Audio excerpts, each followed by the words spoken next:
deep in prayer. There's something about that. Funny more lyrics.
Nervous?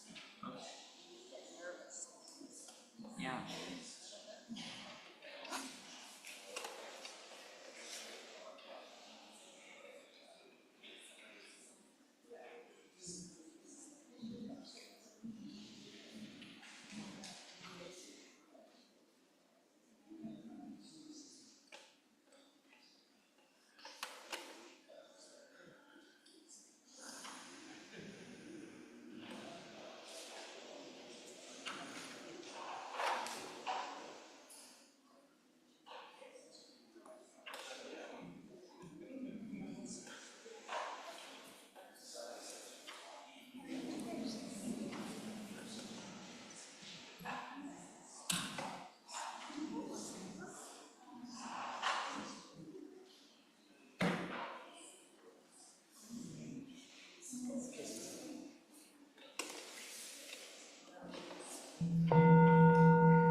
Good morning.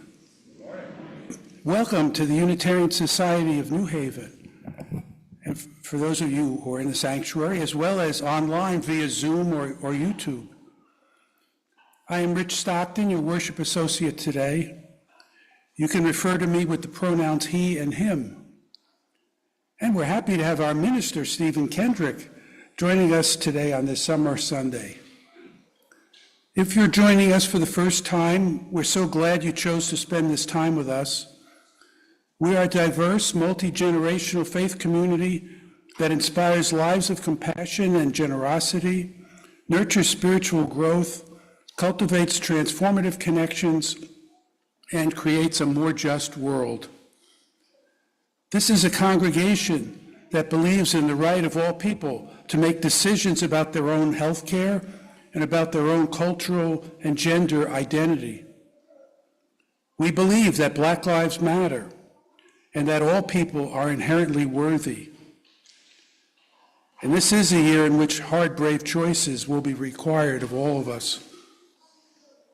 For those of you visiting us for the first time or those who are relatively new to USNH and who may have questions, we'd love to get to know you.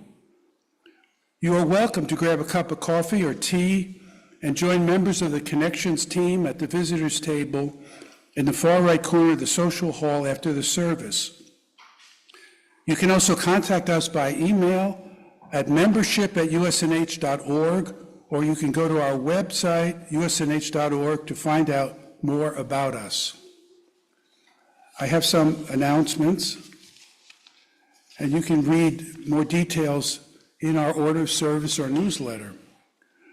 There will be a memorial service for Jean Collier, Karen Swanson's mother, this afternoon at 3 p.m. here at USNH. Come to the Waverly Community Health and Wellness Expo and our Mother's Garden Project on August 3rd at Waverly. And again, the specifics are you could read in the newsletter or order of service. Finally, that we donated school supplies for Waverly children will be received that day, and there's also a collection box in the USNH lobby. And once again, you can look up the list of supplies. Make sure that you have silenced your electronic devices. After the service, there will be ushers available to receive donations, or you can make an offering by text using the number and instructions found in your order of service. Or you can go to our website, usnh.org, donate, or you can mail to our address, 700 Hartford Turnpike, Hamden, Connecticut, 06517. We give you a lot of options, but we do need your contributions. For bread for friends, for joy and sorrow, for the comfort of quietness, let us ever be grateful and caring. Your gifts are gratefully received. We are a community that shares its triumphs and its hard times, knowing that joy shared is magnified, and sorrows revealed can be made less onerous, knowing that we are each seen and heard.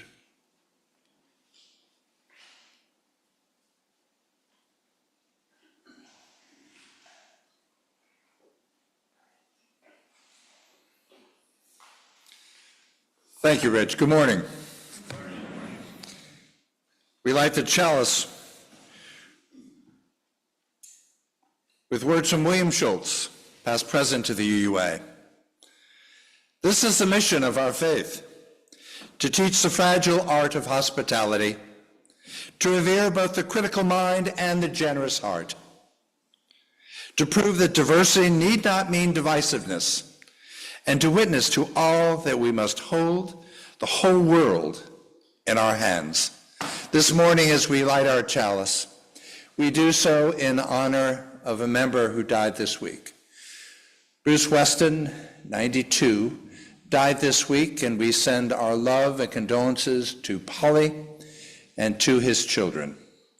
And I think it's appropriate not only to light this chalice in his honor, but to have a moment of silence for the life of Bruce Weston.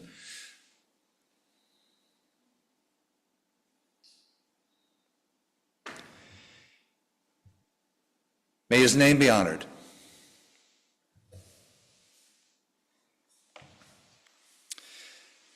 Rich, I invite you back to lead us in the covenant, which binds us together.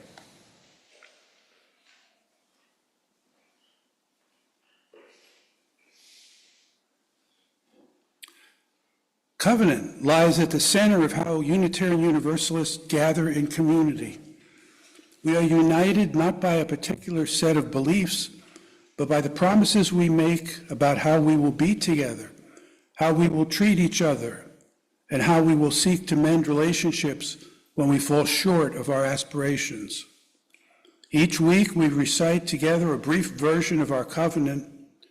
I encourage you to read the full covenant on our website. While the following words express our intentions in writing, our true covenant lives and breathes in our actions. So please join me now in reciting the words that appear in your order of service or in the chat on the live stream.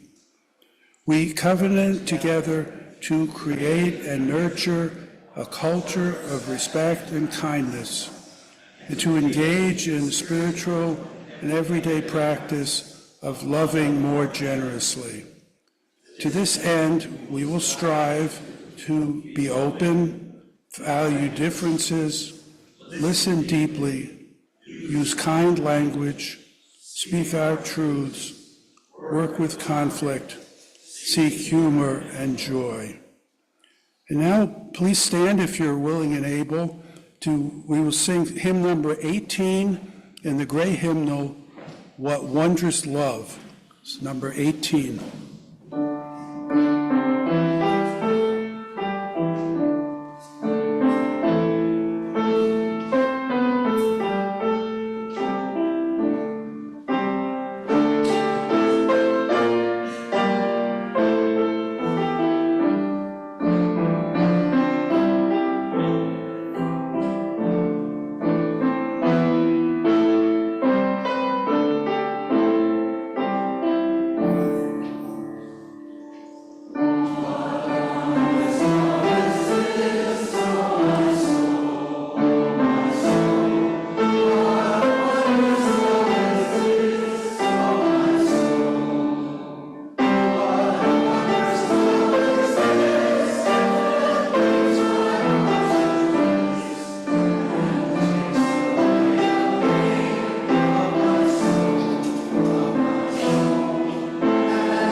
One night, sitting out on the grass with a friend in college, a friend who was a dancer, I asked her, "How do you know where to go, where to fill the space around you?" She said, I seek the empty spaces and I flow into them. Later, I was singing with some friends, and I asked them, I used to sing with a Slavic vocal ensemble, and I told them at one point, let's find the empty spaces and flow into them with our voices. It wasn't long after that that I was reading for the first time the Tao Te Ching, and one verse struck me very, very clearly in my heart. I was a religions major in college, and I had to read the Tao Te Ching for a class, so it was homework. But it very, very quickly turned when I found this one verse from homework into spirit work. So I'd like to, since Stephen is going to be talking about the lasting legacy of the Tao Te Ching and of Lao Tzu this morning, I wanted to share this verse. This is verse 55 from the Tao Te Ching. 30 spokes converge on a single hub, but it is in the space where there is nothing that the usefulness of the cart lies. Clay is molded to make a pot, but it is in the space where there is nothing that the usefulness of the clay pot lies. Cut out doors and windows to make a room, but it is in the spaces where there is nothing that the usefulness of the room lies. Therefore, benefit may be derived from something, but it is in nothing that we find usefulness. Friends, in our lives and in our experiences, let us find the nothingness. Let's hold silence for a minute before Cedro plays a lullaby by Stephanie Curcio.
Thank you, Cedro. Thank you, Jesse.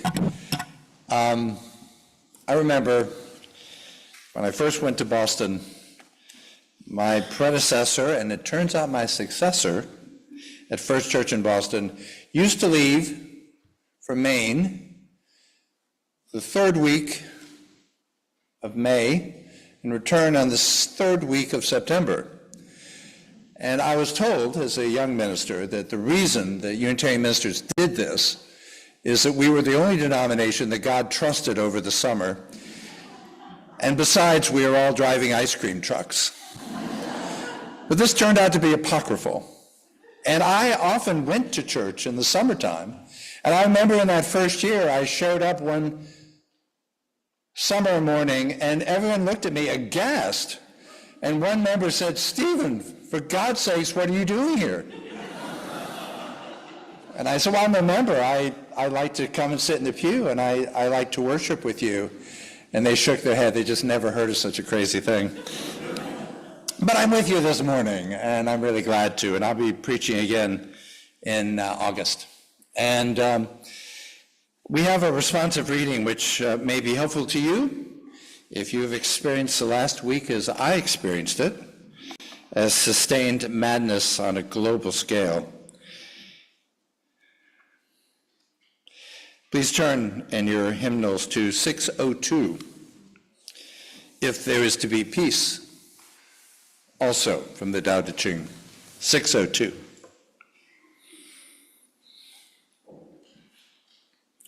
If there is to be peace in the world, if there is to be peace in the nations, if there is to be peace in the cities,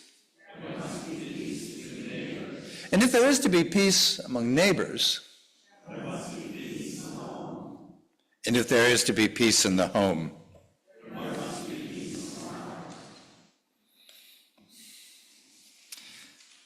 Jesse, if you'll lead us in an anthem, please.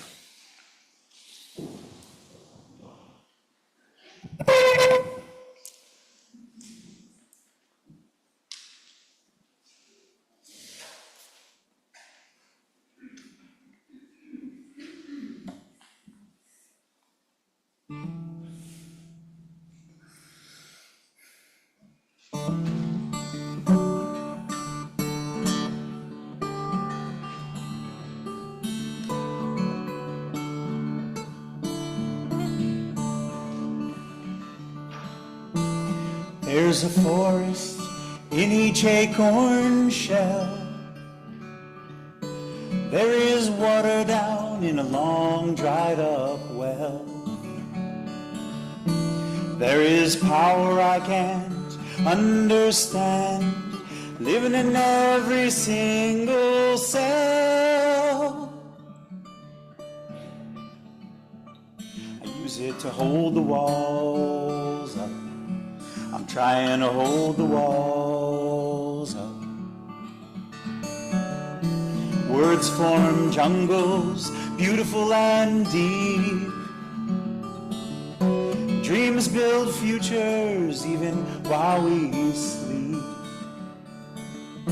The gifts we give to our children are things we can never keep. Contemplate the ceiling. Is it just a beginning? There is strength in us each time we question why. Divinity is in us each time we live and die. So I shed my skin and I dive right in, 'cause I'm already inside. Stepping outside the safety of my home. Stepping outside the safety of my home.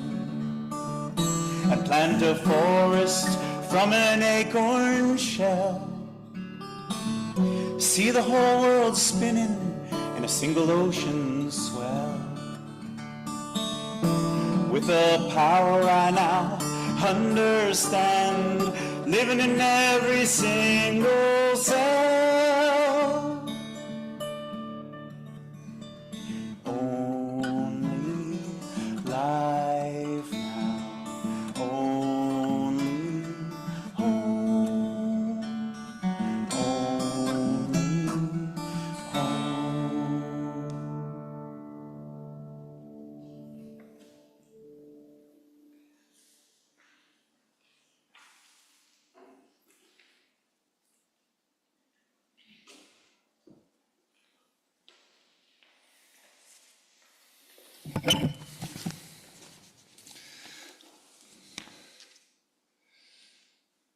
The Tao, it can be told,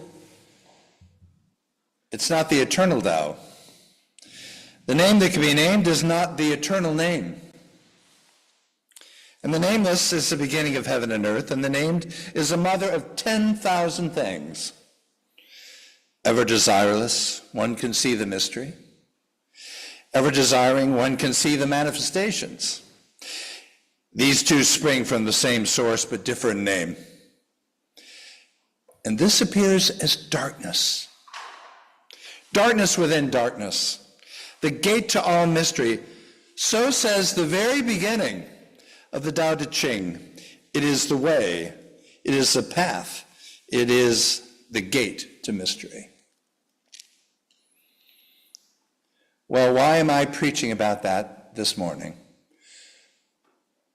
A document written so long ago, so far away. Well, many years ago, when I was in Virginia getting a degree in creative writing, my roommate, we were getting ready to go to a New Year's Eve party. And he said, I'm going to be a little bit late. My roommate said, because I have a little tradition. It's going to take me about an hour. And I said, what is it, Alan? He said, well, I always read the Tao Te Ching on New Year's Eve. And I'd never heard of it. He said, yeah, it's a Chinese book of wisdom, and it doesn't take very long. And Alan went off and he read it. And I was intrigued. And later, to my astonishment and surprise, I ended up later going off to divinity school.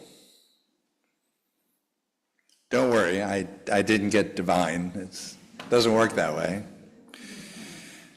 But there, too, and in many years since, I, like Alan, have sat down and in about a half an hour to 45 minutes, you can read the entirety of the Tao Te Ching. It's about the same length as the Sermon on the Mount. And I guess I would suggest to you that it's kind of fruitful to sort of read them together, because they both point to a religious and spiritual reality that is not always clearly evident in the cultural, political, and civic lives that surround us. And yet it is true. It is abidingly true. And you know what? Religion often in this world is a bit of a drag. It's serious, it's dutiful, it's judgmental, but not here, not in the Tao. Because not only does it lift your spirits with a calm, philosophical wisdom, but at times a gaiety, a charm.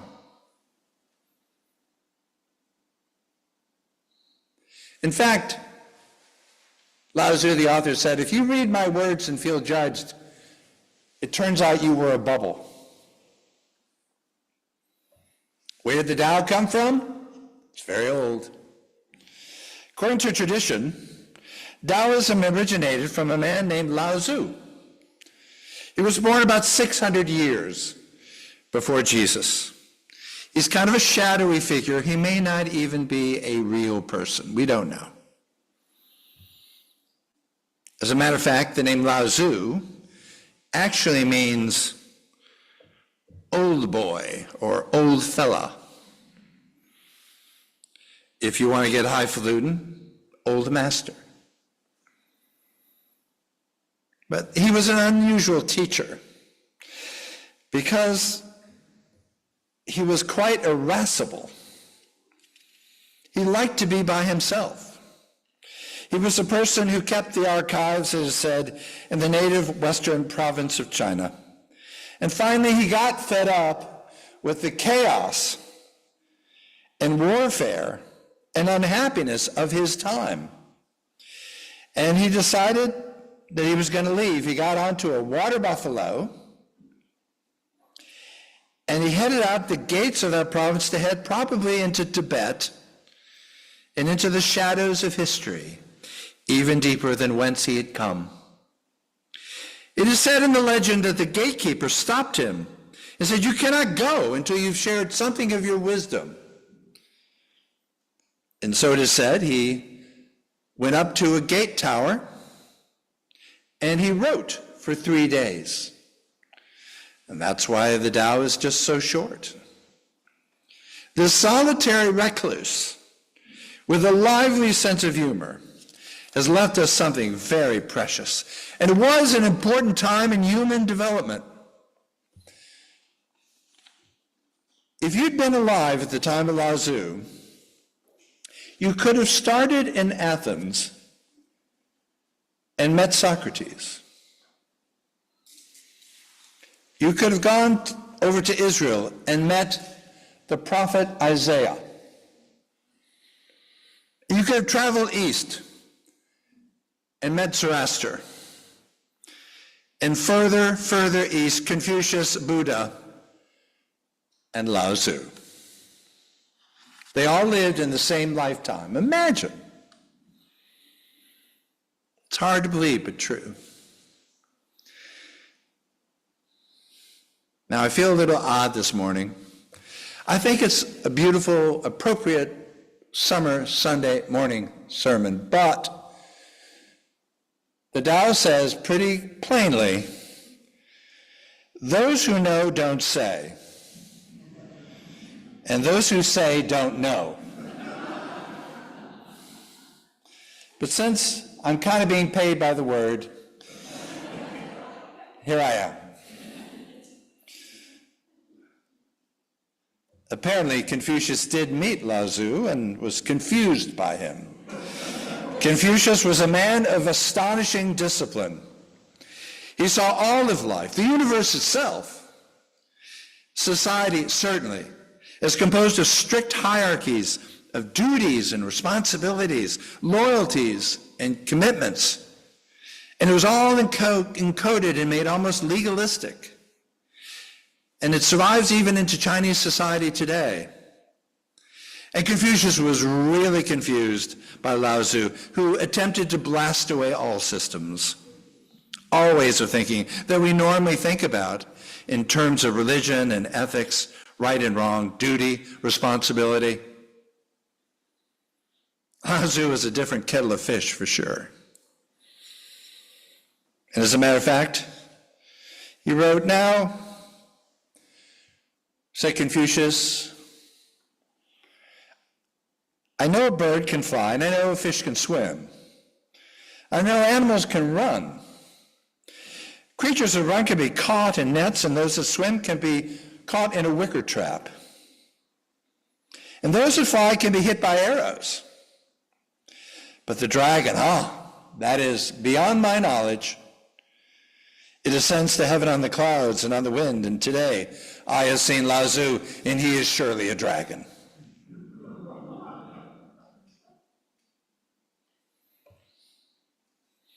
There's a female principle at the very heart of this wisdom. I probably should have preached this sermon on Mother's Day. Lao Tzu said the valley spirit never dies. It is the woman, primal mother, And her gateway is the root of heaven and earth. It is life, the veil barely seen. Use it. It will never fail. He called it the gate of mystery. Even C.S. Lewis, one of the most fundamentalist of Christian writers, in his book, The Abolition of Man, where he was looking at the ways and wherefores of modern education, said, the one way that you can instill in people a sense of the rightness and fitness of living compassionately is to become aware of the Tao. Even this most masculine Christian apologist understood something was operating here at a very deep level. And that to walk through life without it, this was a mystery you needed in your life. C.S. Lewis said, you cannot escape it. It is the baseline of reality. What is the Tao? Literally, the word means path. It's just a way to go. It's a way to walk. It's a way to move forward. But in a special way, because the Tao is the essence of what is true, what is operative, what is motive, what is energy. It's a little too fast for our little brains to understand it, but it's also so deeply imbued in creation that you can also not escape it. Not if you want to live well.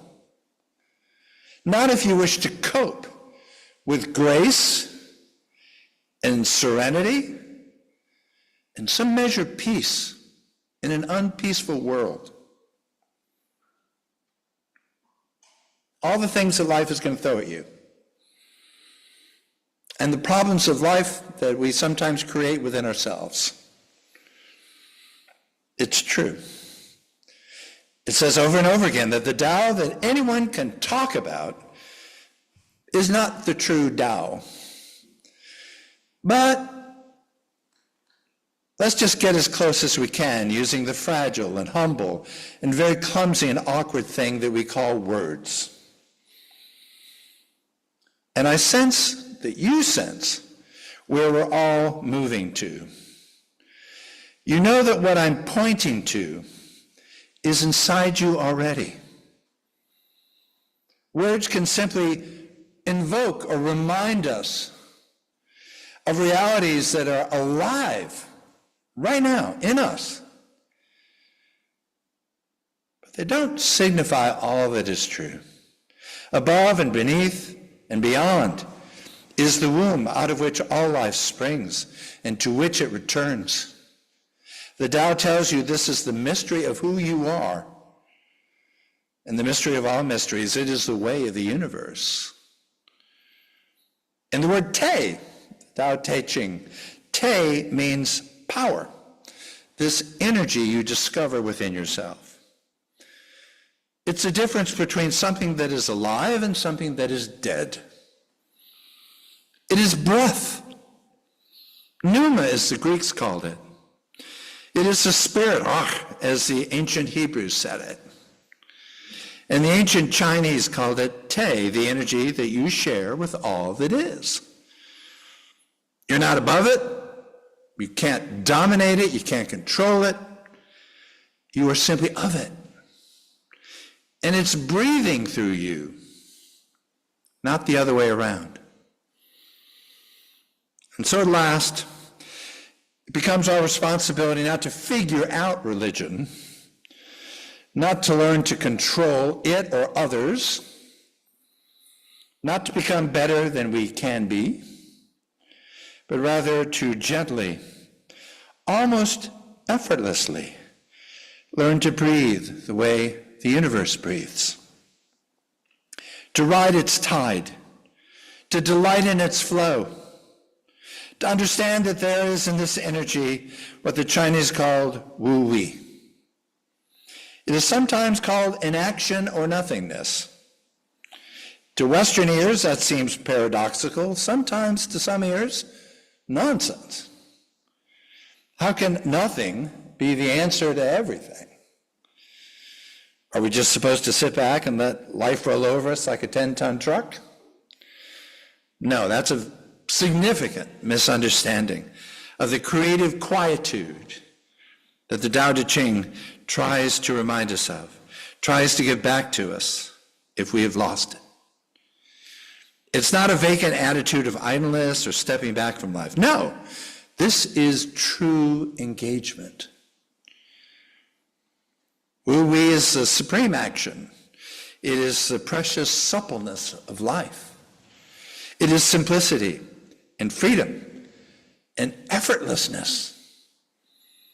When we don't work so hard, when we don't create friction for ourselves and for others, when we don't stumble over obstacles that sometimes we have placed there, it becomes like the flow of water. It becomes like a part of the stream of life that you don't ride, you are. The Tao Te Ching says it without wasting a word. The way to do is to be. The way to do is to be. And if you can do that, if you tap into that vitality and elan which is inside you, you will begin to feel a gracefulness in life. Life that can be lived above tension.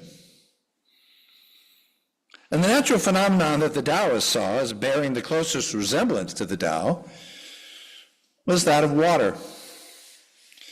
Being great, it flows. It flows far away, and having gone far, it returns. Humanity follows the earth, and earth follows heaven, and heaven follows the Tao, and the Tao follows what is natural. That's the key word, natural. You can't fight what against is ultimately true. It's primal. That's the way of trouble. That's the way of disturbance. Go with it. If you can understand the flow of water, you will understand as well that it is the most powerful source of energy. The supreme good is like water, which nourishes all things without trying to. The supreme good is like water. It is content with the low places that people disdain, and yet that is like the Tao. Nothing in this world is as soft and yielding as water, and yet, as Laozi says, for dissolving the hard and the inflexible, nothing can surpass it. The soft overcomes the hard, the gentle overcomes the rigid. Everyone knows this is true, but few put it into practice. Was Lao Tzu impractical? Was he living in cloud cuckoo land? Does this bear any resemblance to the reality that you and I share? I think it does. I don't live it all the time. I don't live it half as often as I'd love to. So this sermon is a reminder to me, as well as a sharing with you. Have you ever been in a situation where you've had to force a conversation? Have you ever tried too hard?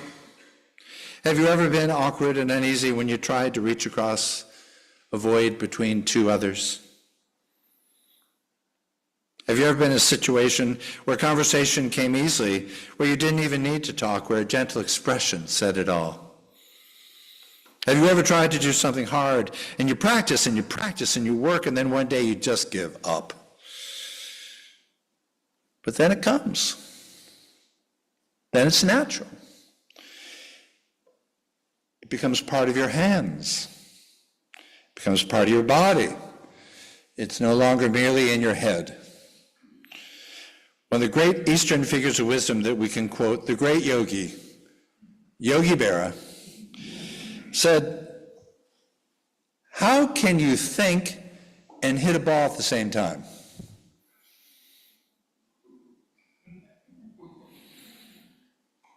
And that's why you see on your bookshelves books like The Tao of Archery, The Tao of Golf. And maybe what we need is the Tao of religion. Because probably nowhere in human endeavor do we so lose the way, the path, where we try too hard. That nothingness is at last the key to everything. And sometimes in Western ears we hear that and say, well, how can that be? How can that be? But you know what? We in the West talk so much about science, about what we want to take as reality, and then we can measure it, and we can define it, and categorize it, and label it so that we can understand it. So that at last we will know what we're dealing with.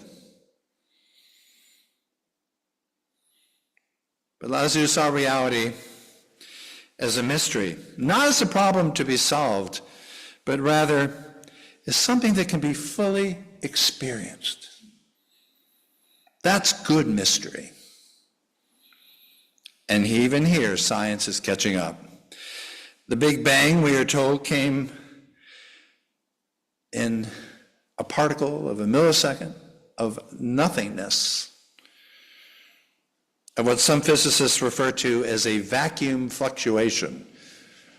That's a hiccup of nothing.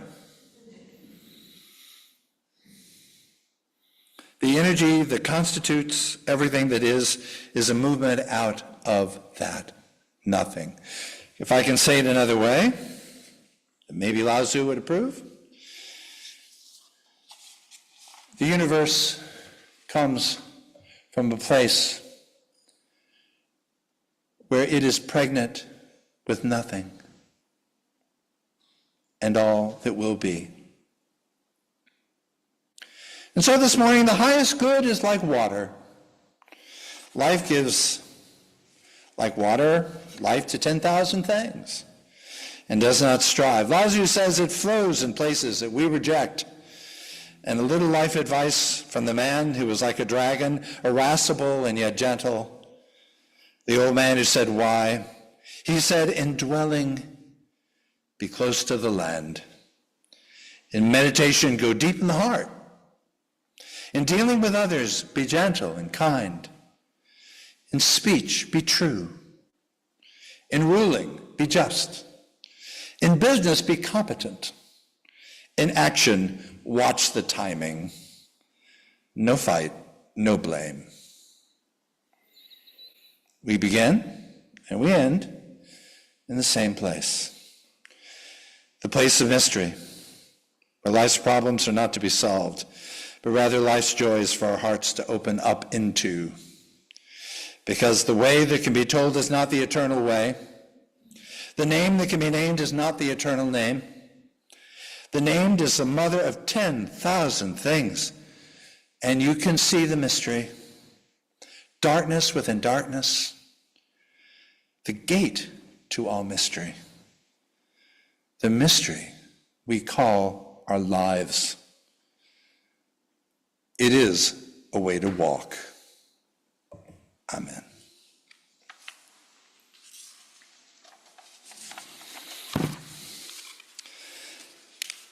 Please rise, hymn 42, as you are willing and able. 42, Morning, so fair to see.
Rich, if you will come forward and share with us the words in your word of service. We extinguish this flame, but not the light of truth, the warmth of community, or the fire of commitment. These we carry in our hearts until we are together again. And now may peace, which passes all understanding, keep your hearts and minds in the knowledge of love, and may this be true in the week to come and until we meet again. Go in peace. Amen.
Linda, thank you for delaying your vacation to be with us today and this afternoon. You're welcome.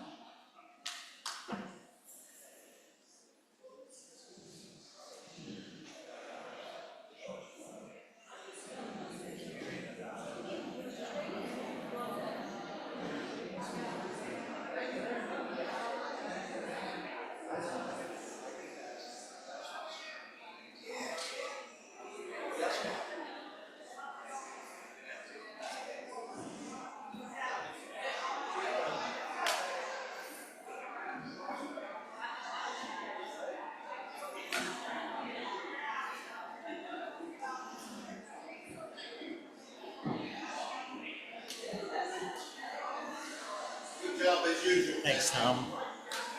Me and for all seasons. Back